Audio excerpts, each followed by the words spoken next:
Assalamualaikum, jumpa lagi di Kulineran Channel.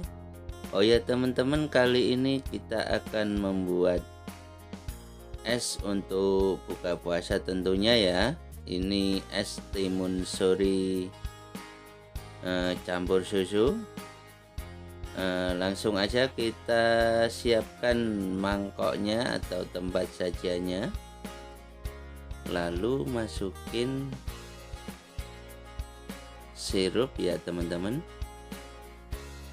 lalu kita aduk supaya merata. Setelah itu langsung aja kita tambahkan timun suri yang sudah kita siapkan tadi.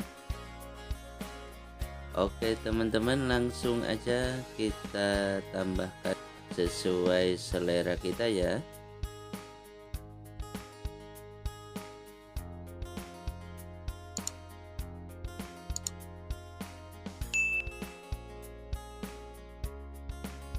Setelah itu jangan lupa tambahkan juga susu SKM nya supaya terasa lebih manis.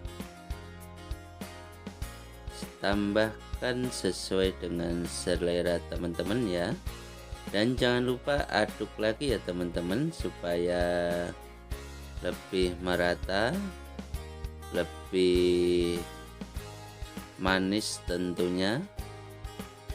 Nah, ini dia yang tidak boleh dilupakan nih teman-teman, tambahkan es batu yang banyak ya, atau selera kita juga ya, supaya lebih terasa kesegarannya.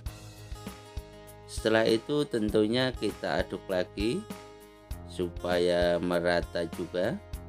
Oke teman-teman, es timun suri kita sudah siap. Jangan lupa ini untuk buka puasa loh ya. Oke teman-teman, selamat menjalankan ibadah puasa, semoga selalu diberi kelancaran ya. Terima kasih. Wassalamualaikum warahmatullahi wabarakatuh.